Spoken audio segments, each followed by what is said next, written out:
आप थोड़े shell shocked लग रहे हो। ये कांग्रेस पार्टी ने क्या कर दिया, कैसे कर दिया? हाँ, अच्छा इसी के कारण है ये। अच्छा अच्छा, ज्यादा लोग आ गए। Okay okay. नहीं देखिए, आज हम बड़ी इंपॉर्टेंट चीज के बारे में आपको कहना चाहते हैं। पहली बार हमने नोट किया कि चुनाव के समय प्रधानमंत्री ने, होम मिनिस्टर ने और फाइनेंस मिनिस्टर ने स्टॉक मार्केट पर टिप्पणी दी। प्रधानमंत्री ने 2-3 बार, 4 बार देश को कहा कि स्टॉक मार्केट तेजी से आगे बढ़ने जा रही है। होम मिनिस्टर ने सीधा कहा कि 4 जून को स्टॉक मार्केट आसमान में जाएगी, लोगों को खरीदना चाहिए। और यही मैसेज फाइनेंस मिनिस्टर ने दिया। फर्स्ट, ये आज थोड़ा हम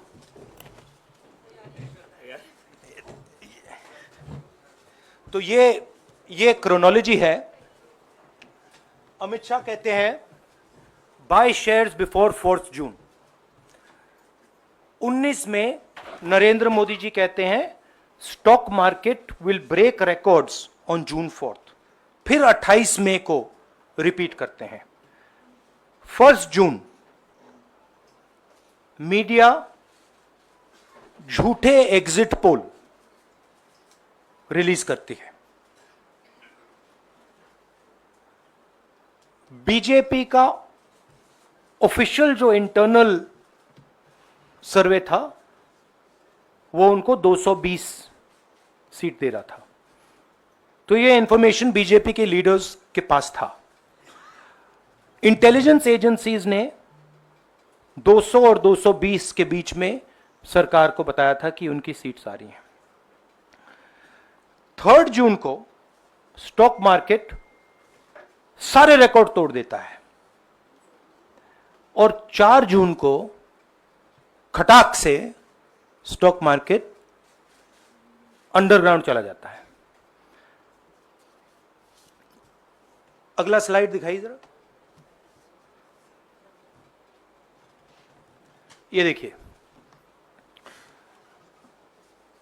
31 मई massive stock activity, more than double what was there on 30th, more than double what was there on 29, 28। ये अनोमली देखिए। ये कौन लोग हैं? ये वो लोग हैं जो जानते हैं कि कोई ना कोई घपला हो रहा है। हजारों करोड़ रुपए यहां पे इन्वेस्ट हुए हैं, फॉरेन इन्वेस्टर्स ने इन्वेस्ट किए हैं। और उसके बाद 30 लाख करोड़ रुपए का लॉस होता है। किसका लॉस होता है? रिटेल इन्वेस्टर्स का लॉस होता है। तो ये जो आप देख रहे हैं हिंदुस्तान की स्टॉक मार्केट की हिस्ट्री का सबसे बड़ा स्कैम है। और इसके बारे में हम कुछ सवाल पूछना चाहते हैं। पहला सवाल, why did PM and HM give specific investment advice to the 5 crore families investing in the stock market? Is it their job to give investment advice? Second, why both interviews were given to the same media house owned by the same business group which is also under SEBI investigation for manipulating stock market? Third, what is the connection between the BJP, the fake exit pollsters and the dubious foreign investors who invested 1 day before the exit polls were announced and made a huge profit at the cost of 5 crore families? We demand a JPC into this. We are absolutely convinced that this is a scam. Somebody has made thousands of crores of rupees at the cost of Indian retail investors, and the Prime Minister and the Home Minister have given an indication to buy. And this is a criminal act. So we demand today a joint parliamentary committee to investigate this. मैं हिंदी में बोल देता हूं, प्रधानमंत्री ने देश की जनता को इन्वेस्टमेंट एडवाइस क्यों दी और 5 करोड़ परिवारों को जो इन्वेस्ट करते हैं उनको प्रधानमंत्री ने, होम मिनिस्टर ने स्टॉक खरीदने का आदेश क्यों दिया? दूसरा, दोनों इंटरव्यूज जो किए गए थे वो अदानी जी के जो चैनल्स हैं उनको दिए गए थे, उन पर सेबी का इन्वेस्टिगेशन हो रहा है, तो उन चैनल्स का क्या रोल है? और बीजेपी के बीच में जो फेक एग्जिट पोलस्टर्स हैं और ये जो फॉरेन इन्वेस्टर्स हैं, इनके बीच में क्या कोई रिश्ता है? और अगर रिश्ता है तो क्या है? हम जेपीसी चाहते हैं, हम इन्वेस्टिगेशन चाहते हैं और देश इसकी सच्चाई जानना चाहता है। धन्यवाद। शुक्रिया राहुल जी। साथियों, अभी राहुल जी ने आपको स्पष्ट तरीके से क्रोनोलॉजी समझ लिया है। बार बार गृह मंत्री कहते थे अब क्रोनोलॉजी समझिए। आज राहुल जी ने देश को क्रोनोलॉजी समझाया है। इसके ऊपर अगर आपके सवाल हैं तो एक एक करके आप पूछिएगा, एक एक करके पूछिएगा। I haven't said the chronology in English, so I'll say the chronology in English. 13th May 2024, the Home Minister says, buy shares before 4th of June. This is a clear indication to retail investors and others to buy stock. 19th May, for the first time, and then repeatedly until the 28th May, the Prime Minister says that the stock market is going to break records on 4th June. Finally, on 1st June, completely fictitious exit polls are released. These investors are given a completely wrong impression. And on the 3rd of June, as we all know, the stock market breaks all records and then crashes on the 4th of June. Whoever has made money as the stock market rose and also as the stock market crashed. And we are interested in having a joint parliamentary committee, a JPC, to investigate the role of the Prime Minister, the role of the Home Minister, role of BJP members, and also those people who have done these fake exit polls. And finally, we want to understand who are the people, these foreign investors, who did these trades. So we want an investigation for that. शुक्रिया राहुल जी। हाँ Sanjay.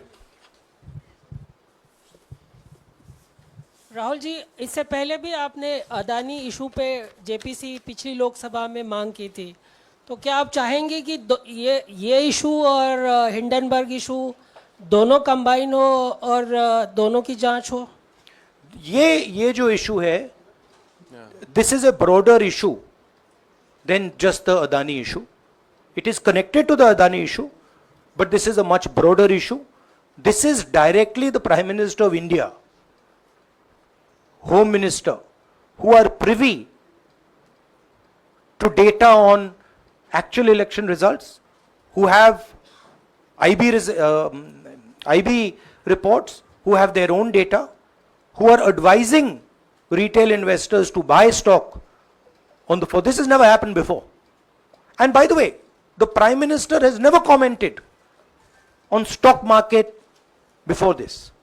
This is the first time the Prime Minister has commented, very interestingly, and multiple times, one after the other, saying that stock market is going to boom, stock market is going to boom, stock market is going to boom. And at the same time, he has information that the exit polls are wrong. He has information that he knows what is going to happen because he has IB data and he also has his own party data. हाँ जी Ravi.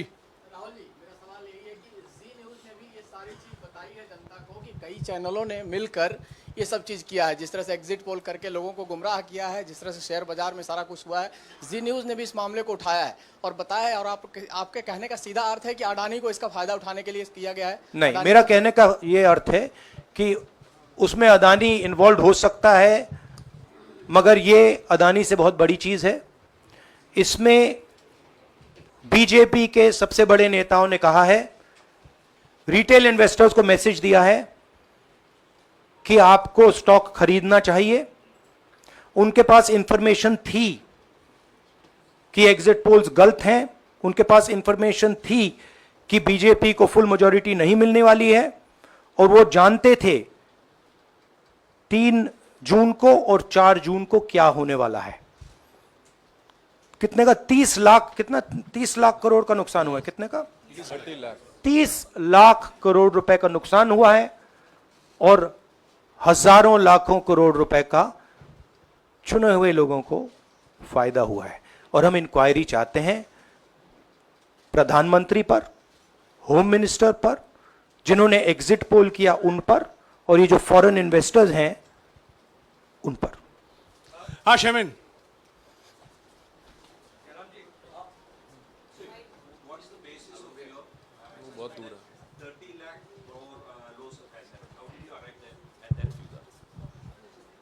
Do you want to explain?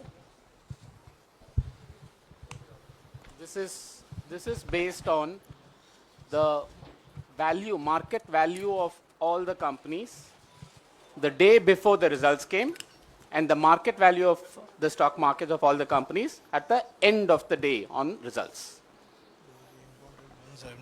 हाँ संजीव, एक minute Sanjeev. Rahul ji, you've talked about, are you alleging the involvement of the Prime Minister and the Home Minister? Yes. And whose money is it? Yes, Are you that, saying that it is what I their am money? saying. I am saying that people very high up in the BJP have carried out this scam. I am saying they had partners who carried out these exit polls. We would like to know if these exit polls were actually carried out, if people were actually sent out. And we'd also like to know the methodology of these polls. We'd like to understand who these investors are. We have some sense of who these investors are. So we are not just speaking out of the air. We are confident that if an investigation is done, interesting things will be revealed. And we think the Prime Minister and Home Minister are directly involved in this. हाँ Siddharth, companies की भी आपको लगता है जांच होनी चाहिए जिनके शेयर बहुत अप गए, जिनके सबसे ज्यादा शेयर खरीदे गए और जिनके शेयर उसके बाद में बीच में बेचे भी गए, तो उन कंपनीज का भी को भी इस दायरे में आना चाहिए, आपको लगता है? हमारा कहना है कि यहाँ पे बड़ा क्लियर है कि स्कैम हुआ है। प्रधानमंत्री ने डायरेक्टली कहा है, होम मिनिस्टर ने डायरेक्टली कहा है, इंडिकेट किया है जनता को कि स्टॉक मार्केट ऊपर जाएगी। होम मिनिस्टर ने तो साफ कह दिया कि खरीदना चाहिए। और जब प्राइम मिनिस्टर और होम मिनिस्टर और फाइनेंस मिनिस्टर ऐसी बात करते हैं तो उसका रिएक्शन आता है, लोग उसको बिलीव करते हैं। तो बिल्कुल क्लियर है कि इन 3 लोगों ने कहा है। यह भी क्लियर है कि इनको मालूम था कि रिजल्ट 400 का नहीं है, 300 का भी नहीं है। तो ये हम पता लगाना चाहते हैं, उसमें आप जो कह रहे हो वो भी शामिल है। राहुल जी, ब्रह्म प्रकाश दुबे, इंडिया डेली लाइफ से। मेरा सवाल यह है कि जो आपने बताया है इतना बड़ा स्कैम है, पहले भी आपने कई मामले उठाए हैं, जेपीसी की मांग पहले नहीं मांगी गई है, तो क्या आपने कहा ये आपराधिक मामला है, क्या कोर्ट में जाएंगे या पुलिस में शिकायत दर्ज करेंगे? क्योंकि आप कह रहे हैं बहुत बड़ा घोटाला है ये। नहीं भैया, मैंने अभी आपको बोला हम जेपीसी डिमांड कर रहे हैं, इन्वेस्टिगेशन डिमांड अगर नहीं मांगते तो पुलिस में, कोर्ट में जाएंगे? जो भी करना है करेंगे, बट हम आपको ये इंफॉर्मेशन दे रहे हैं कि ये जो हुआ है ये नॉर्मल चीज नहीं है। इसमें प्रधानमंत्री ने इंडिकेशन दिया है, होम मिनिस्टर ने इंडिकेशन दिया है, फाइनेंस मिनिस्टर ने इंडिकेशन दिया है, अदानी जी के चैनल्स के थ्रू इंटरव्यूज किए हैं, और फाइनली लोगों ने इन्वेस्ट किया है, लोगों ने फाइनेंशियल एक्शन लिया है, कंपनीज ने शेयर खरीदे हैं। इसी विषय पर, इसी एक मिनट, इसी विषय पर इस स्टॉक मार्केट घोटाले पर ही हम सवाल ले रहे हैं। मौसमी, इसी विषय पर कीजिएगा बस। एक मिनट, आ रहा हूं यार, एक मिनट, राहुल जी, एक करके आ रहा हूं यार। राहुल जी, हम लोग ने पहले भी देखा है कि आप लोग ने कई बारी जब सेशन होता है तो सत्ता पक्ष और विपक्ष आमने सामने होता है, जेपीसी की मांग होती है और सेशन पे सेशन वॉश आउट हो जाते हैं और जनता का पैसा वेस्ट होता है। तो क्या आपको ये तो लगता है- बीजेपी की लाइन है। तो क्या नहीं, मतलब जनता का पैसा के सेशन वाटर आप ऐसी टी शर्ट ले लो ना एक, मुझे मैं आपको टी-शर्ट दे लेने दूंगा, की जरूरत नहीं है। उनका राहुल- उनका वो सिंबल दे दूंगा आपको, ये राहुल उनकी जी, लाइन है। सवाल आपको पसंद नहीं आए वो अलग बात है, पर आपको किसी नहीं, के ऊपर सवाल इस मुझे तरह बहुत से- पसंद आ रहा है। इस तरह से उंगली उठाने की जरूरत नहीं है। आप चेक बहुत कर अच्छा लीजिए, लग रहा है, मुझे बोलिए। बीजेपी का बैच पहनने की आप जरूरत सवाल नहीं। पूछे ना, सवाल नहीं, आपको भी जयराम साहब ये बोलना नहीं, चाहिए, सवाल गलत पूछे, बात है। सवाल पूछे। मेरा बस ये सवाल था कि जेपीसी की मांग पे कई बारी कामकाज ठप हो जाता है, तो क्या आपको लगता है कोई और भी राह आप लोग सड़क की राह इख्तियार कर सकते हैं, क्योंकि ये आम आदमी का पैसा है। हम जनता को एक रियलिटी बता रहे हैं कि यहाँ पे क्लियरली एक स्कैम हुआ है। यहाँ पे प्राइम मिनिस्टर ने इंडिकेट किया है, यहाँ पे होम मिनिस्टर ने इंडिकेट किया है, यहाँ पे फाइनेंस मिनिस्टर ने इंडिकेट किया है। नॉर्मली बीजेपी की ये पोजीशन होती है कि जब भी हम कोई मुद्दा उठाते हैं तो हम पार्लियामेंट का टाइम वेस्ट कर रहे हैं। वही पोजीशन आपने अपनाई है, इसलिए मैंने आपसे कहा कि देखिए आप बीजेपी की पोजीशन ले रही हैं। रियलिटी, एक Oh, sorry. सेकंड, रियलिटी ये है कि हम जेपीसी करवाएंगे। अब ऑपोजिशन में बहुत ज्यादा ताकत है, बहुत ज्यादा स्ट्रेंथ है और पूरा जो पार्लियामेंट का की सिचुएशन है वो बदल गई है। हाँ जैनेंद्र, राहुल जी, जेपीसी की मांग जो आपने की है वो तो पार्लियामेंट सेशन में होगी, लेकिन ये जो आम निवेशक हैं देश भर के जिनका 30 लाख करोड़ डूबा है, उनमें कर्नाटक के, तेलंगाना के, हिमाचल के भी लोग होंगे।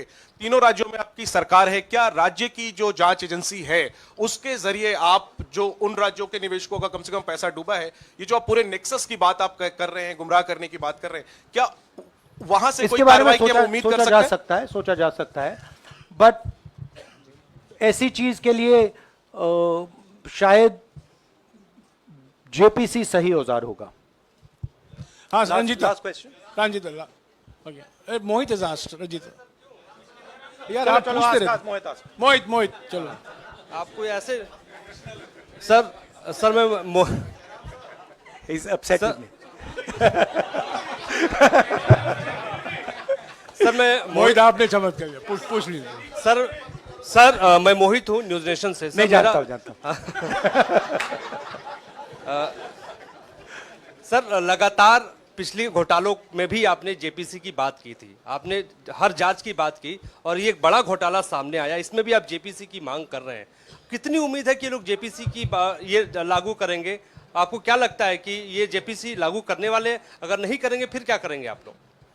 नहीं, हम प्रेशर लगाएंगे, डालेंगे, बट मुझे लगता है कि जो पहले राजनीतिक सिचुएशन थी, जिस इम्प्यूनिटी के साथ प्रधानमंत्री पहले काम करते थे, मुझे लगता है वो अब खत्म हो गया है, तो दूसरा नतीजा आएगा। राहुल जी, ये आखिरी है क्या और दो लेंगे? ये आखिरी है, आखिरी। आखिरी नहीं, आखिरी हो गया, इन्होंने कह दिया आखिरी। ओके रंजीता। राहुल जी, आज जो आप बातें कह रहे हैं कि सबसे बड़ा ये घोटाला है, क्या जिन उद्योगपतियों का नाम आप हमेशा लेते रहे हैं, चुनावी जो रैलियां रही हैं उसमें भी और उसके बाद भी, क्या आप कहना चाहते हैं कि सरकार ने मदद की है उन उद्योगपतियों को और अमीर बनाने में? नहीं, मैं कह रहा हूं, मैं सिर्फ सरकार की बात नहीं कर रहा हूं, मैं दो इंडिविजुअल्स की बात कर रहा हूं। प्रधानमंत्री ने और हिंदुस्तान के सब रिटेल इन्वेस्टर्स जिनको नुकसान हुआ है, मैं आपसे बोल रहा हूं, आपको यह बात समझ आ जाएगी। आपका पैसा गया है, आपकी कमाई गई है, आपको नुकसान हुआ है, और इसमें करोड़ों युवा हैं जो ईमानदार हैं। तो नरेंद्र मोदी जी ने, अमित शाह जी ने आपको मैसेज दिया कि 4 तारीख को स्टॉक मार्केट आसमान छुएगी, और आपने उन पर भरोसा किया। मगर सच्चाई यह थी कि नरेंद्र मोदी को मालूम था कि 4 जून को स्टॉक मार्केट आसमान नहीं छुएगी, 4 जून को स्टॉक मार्केट का जबरदस्त नुकसान होने जा रहा है, क्योंकि उनके पास इंटेलिजेंस की रिपोर्ट थी और बीजेपी का जो इंटरनल असेसमेंट था 220 सीट का, वो उनके हाथ में था। तो मेरा यह सवाल है और मैं आपसे इन्वेस्टर से कहना चाहता हूं कि आपको जो चोट पहुंची है, जो आपको दर्द हुआ है, वो चोट नरेंद्र मोदी जी और अमित शाह के बयान ने आपको पहुंचाई है। और हजारों करोड़ रुपए किसी ना किसी ने चोरी किए हैं, वो आपके जेब से गए हैं, रिटेल इन्वेस्टर्स के जेब से गए हैं। तो मैं चाहता हूं, आपके लिए बोल रहा हूं, मैं आपके लिए बोल रहा हूं कि इन्वेस्टिगेशन होना चाहिए, पता लगाना चाहिए कि प्रधानमंत्री जी ने, होम मिनिस्टर ने आपको यह गलत इंफॉर्मेशन क्यों दी, और ये कौन लोग हैं, इन्वेस्टर्स जो हैं, फॉरेन इन्वेस्टर्स हैं, जिन्होंने इस दिन फायदा उठाया। ये देखिए ग्राफ है, ये रेड चार्ट जो है, इसको देख लीजिए। ये नॉर्मल ट्रेडिंग है, ये नॉर्मल ट्रेडिंग है, ये ग्रे वाली नॉर्मल ट्रेडिंग है, और ये जो ट्रेडिंग है, ये अबनॉर्मल ट्रेडिंग है, ये 2-3 गुना है, और फिर ये हुआ है नुकसान।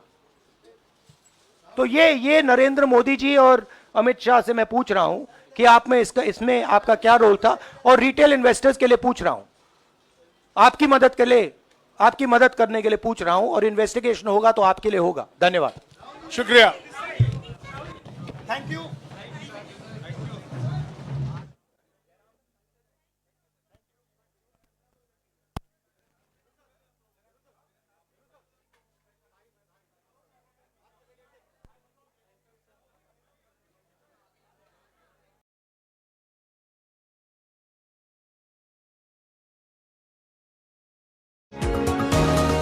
तुम्ही पाहत आहात विस्टा न्यूज मराठी।